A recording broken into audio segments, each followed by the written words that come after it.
Tonight, we have three of us who are on the call. I'm going to ask them to introduce themselves, and we'll talk a little bit about tonight's format. Make sure that you have access to our materials as well, and then we'll get started. So why don't I start off with Jill? Hi, my name is Jill Kelly. I am the associate principal at Lakeridge and at Northwood Elementary. Good evening, Amy, Matt, and Heather. My name is Megan Isakson. I am the principal at West Mercer Elementary. And again, my name is Fred Rundle. I've been with the district for 13 years.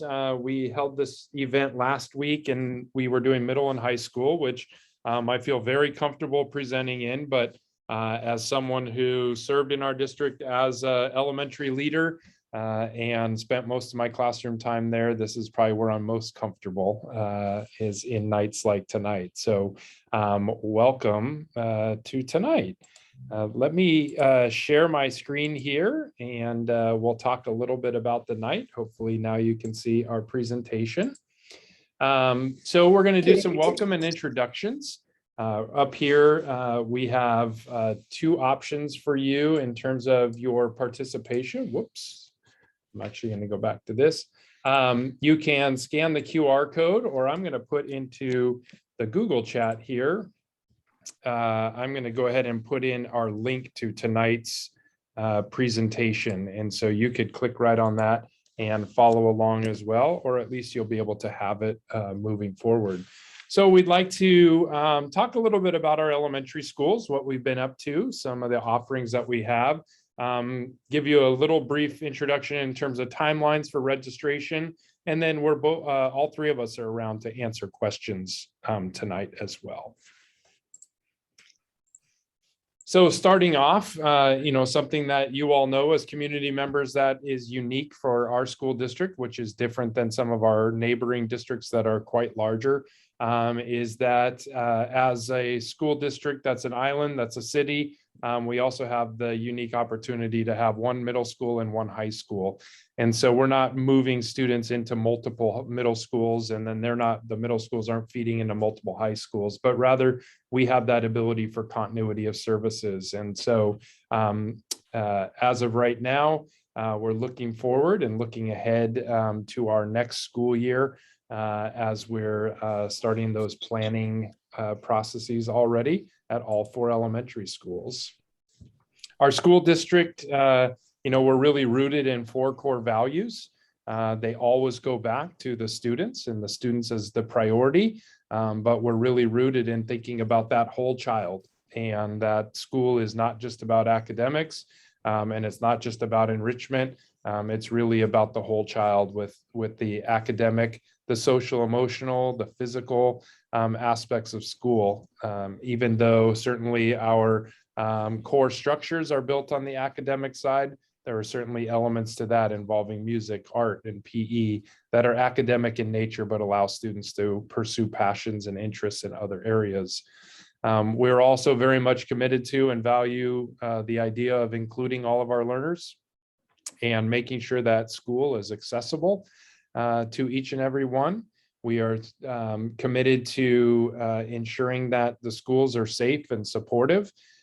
This particular school year, that has been a high priority in terms of the safety. So while keeping our schools open, which has been an absolute goal and accomplishment so far, maintaining the safety is certainly important. And then finally, always making sure that we're going back to that rigorous and challenging learning that's appropriate for every student to help them meet their full potential.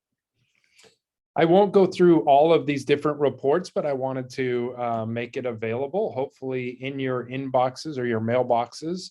If they have not arrived already, you should be receiving our annual report, which gives a rundown of 2020, 2021.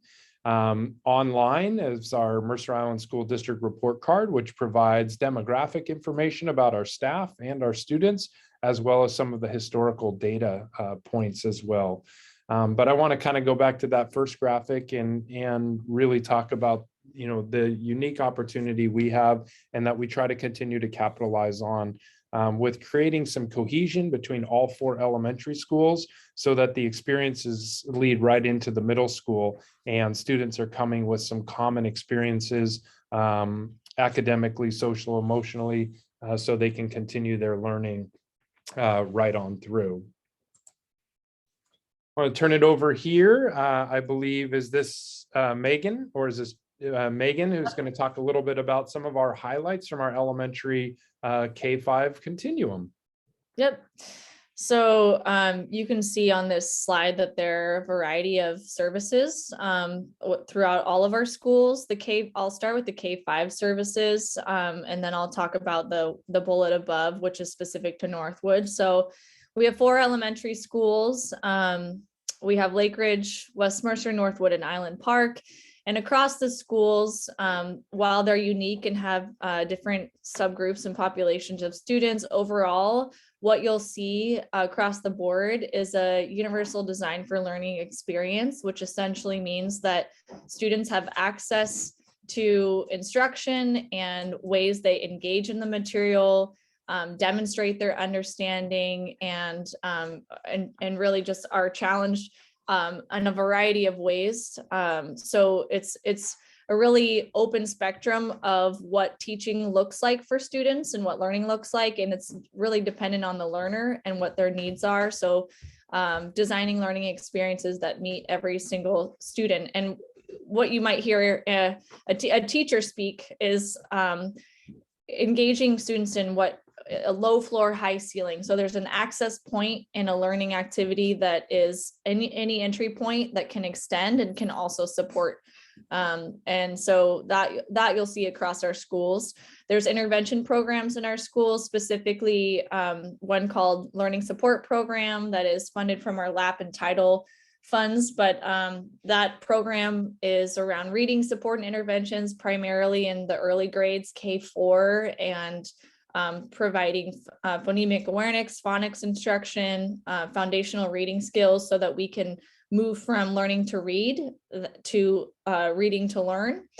We have highly capable programs currently at Lakeridge and West Mercer. West Mercer has a 4th and 5th grade class, and Lakeridge has a 3rd, 4th, and 5th. And those classes are standalone right now, and students are receiving content at 1 grade level above their current grade level. So our 4th is now into 5th grade standards, and so on. We have English language learner services across all 4 schools, a really talented and diverse English language learner staff and para group that supports our students who are from emerging level to more advanced language level across the 4 domains. And then special services, again, in every building, we have eliminated distinct programs and really blended our service model to, again, provide the most tailored experience, both in terms of environment and instruction to students based on those needs.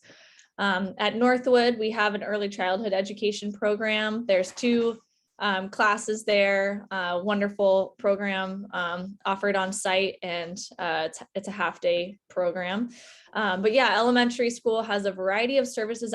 As you can see, there's a range really from anywhere across the spectrum to support learners and their diverse needs and diverse experiences. So lots to offer from the elementary schools. I would get into more stories, but hopefully when we have time for questions, we can answer those as well. And this one's for Jill. All right. Thank you, Megan. And I wanted to talk with you about what MISD can offer my children, or your children, excuse me. And you know, as a parent, you have a lot of options. And so what we're here to do is let you know what we know is the special part about being an MISD student. And Megan mentioned that concept of, you know, tailoring learning to students based on their needs. And what's really special about a public school experience holistically is that it's really an inclusive experience for all kids. And that really gives children a chance to grow into an environment that looks like the real world. And we have learners that come to us with all different needs and all different experiences. And that inclusive experience is so pivotal to not just having a child be, you know, academically at the top, but also have a heart and a love of all other students. And so we think that that inclusive experience is something really special that in a public school, you get to see children with all different needs and all different pieces while still having your children get the needs that they have being met. And so what that also gives when you have that more inclusive experience is you have that community connectivity. You really get to know your neighbors. You get to know your community, and you get to know the children in your community and other parents in your community. And that community connectivity really opens up the doors to being able to be a member, a contributing member of your school through PTA or other activities that you can, connect with other parents and other families in. It's really special to have your kid be able to go outside and play with students on their block and know the kids and grow with the children from, early childhood and beyond. We are a top tier K through 12 district in the Pacific Northwest, and we're very proud of that. Our students, we do have students that come to us that have a lot of opportunity, a lot of experience, and we don't neglect the needs of the students who have a great learning need on either end. The learners that might need additional support are those learners that need the ability to grow and extend their learning and enrich their learning.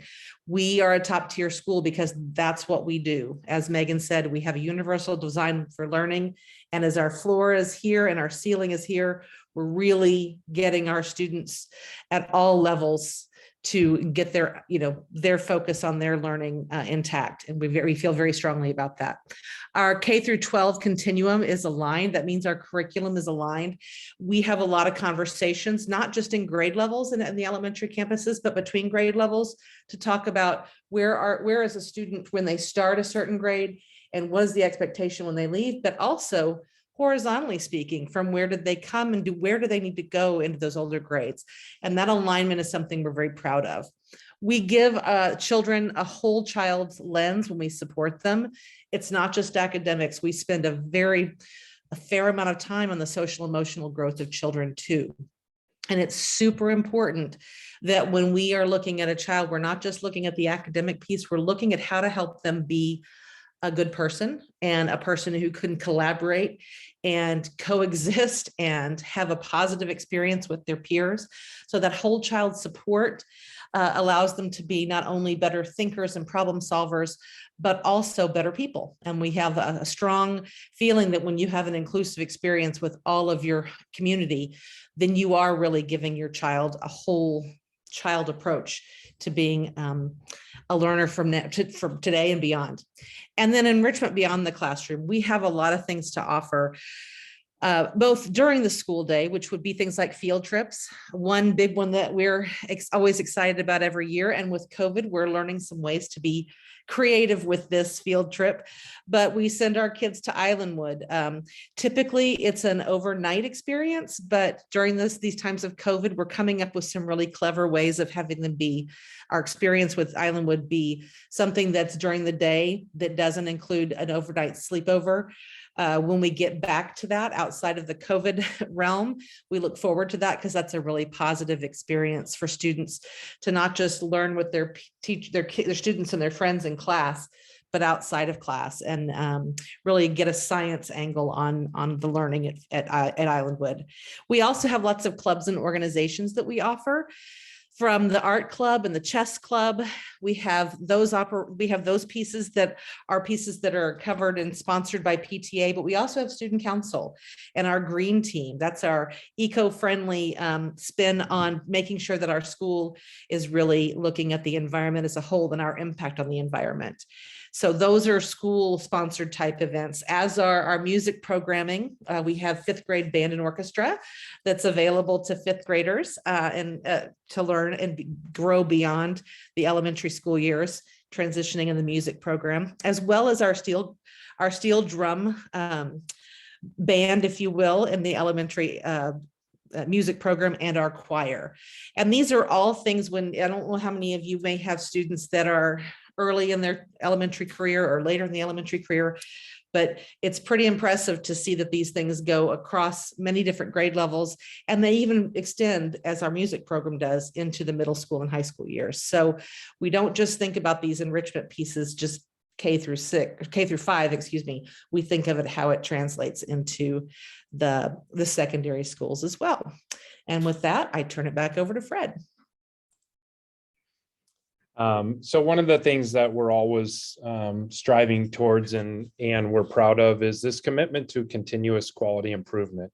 And we know we've done some things that have been really exceptional and I'll speak for the time that I've been here. We know where we've also had some shortcomings, but we are a learning organization and we like to model that for our students. And we certainly want to model that it's okay to take risks and to support that. And so as Megan was talking about, we have a number of services and programs that we're offering students, and those are ever evolving. One of the programs and now more services that has certainly been talked about quite a bit in the community and that we've continued to work on is how to best meet the needs of our students, particularly through the lens of highly capable services. One of the strengths has been identifying students and then grouping them together and giving them these rich experiences, but in a self-contained model. That's worked very well, but its shortcoming is it's worked really well for a group of students. And we know that students are highly capable in many areas and not just one or holistically. And so what we're really trying to envision is new and creative ways to identify students.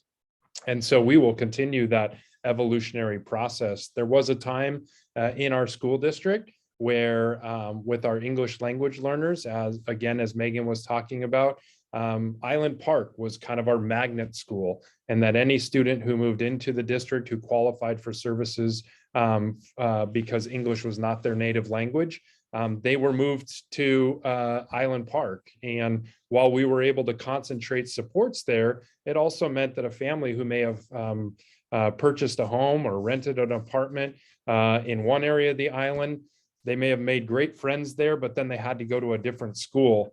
And so one of our commitments is how do we meet the needs of all learners? And a self-contained classroom might work for some, but it might not be for everyone. And so how do we make sure that those resources and those enrichments are in all of our schools? And that's really what we're concentrating on as we go into the evolution of those services. We're also extremely proud of a lot of work we've been doing around dyslexia with our staff, and we've been committed to a multi-dimensional and multi-year training experience for our teachers. It's called LETTERS, the Language Essentials for Teachers of Reading and Spelling. The state, you may have heard, has moved in a direction of through a dyslexia bill. We were way on the forefront of that, and some of that came out of community partnerships going back 7, 8, and 9 years ago, where we had a committee of community members. We did a review, and out of that came some recommendations that we've been already working on, so that our staff K through 5 all have some deep understandings of the way students acquire language, interact with language, and ultimately decode language through there.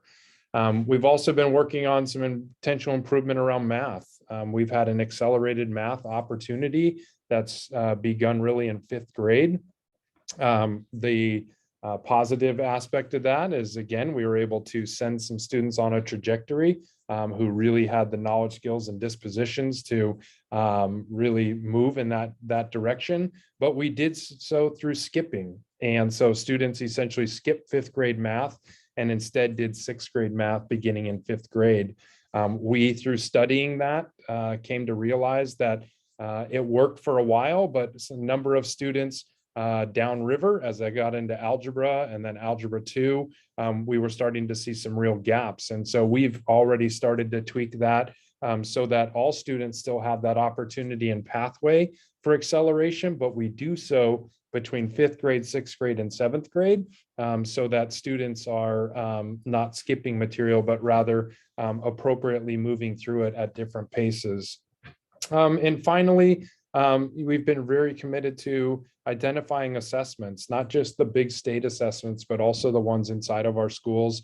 In our elementary schools, we're benchmark testing students 3 times a year, really tracking and monitoring progress all the way through elementary school to be sure that, you know, what we're seeing on a state test, what we're seeing in the classroom is also what we're seeing in some of our assessments, to be sure that if a student isn't meeting some of those objectives and those goals, that we can intervene early with some of those services that Megan and Jill both spoke about, whether or not that's in what we call tier 2 with our learning assistance program or our Title I services, or whether or not we're moving into more intensive services in tier 3. But it's really, again, going back to the students are the priority. They are why we are here.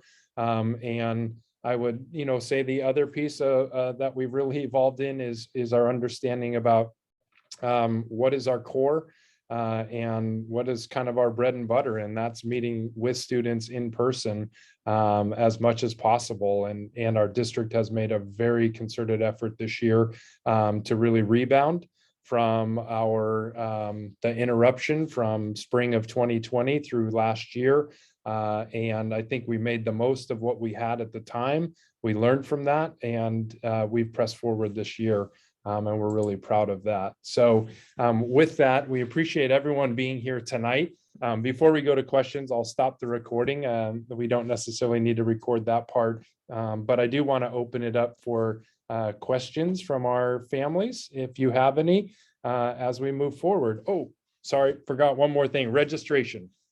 Registration technically begins 1 week from tonight.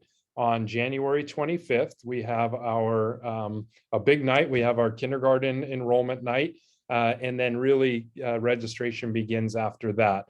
That's the official sense. If you have questions about registration already, please contact the front office of the school that's in your attendance area. If you're not sure which school is in your attendance area, you could call any of them and give them your address and they can look it up. You can call our transportation office, you can call our superintendent's office, and I'm happy to help you. Whatever we can do to make sure that the transition is smooth. But it's really going to kick off a week from tonight. But if you do have questions, please reach out. I was going to add on to that, if it's all right, Fred. You know, sometimes people kind of say, well, you know, maybe I shouldn't enroll if I am not totally sure about the right place for my child next year. I always encourage families, if you are at all considering being in our district, go enroll. You know, it tells us a lot about who to expect to come to our campuses, and the sooner we know that information, the better. So waiting doesn't benefit anybody. It actually benefits us to know early that a student could be coming to us. So I encourage that enrollment sooner rather than later. So feel free to use the chat, or you can unmute and ask questions, and Megan, Jill, and I are here to answer them.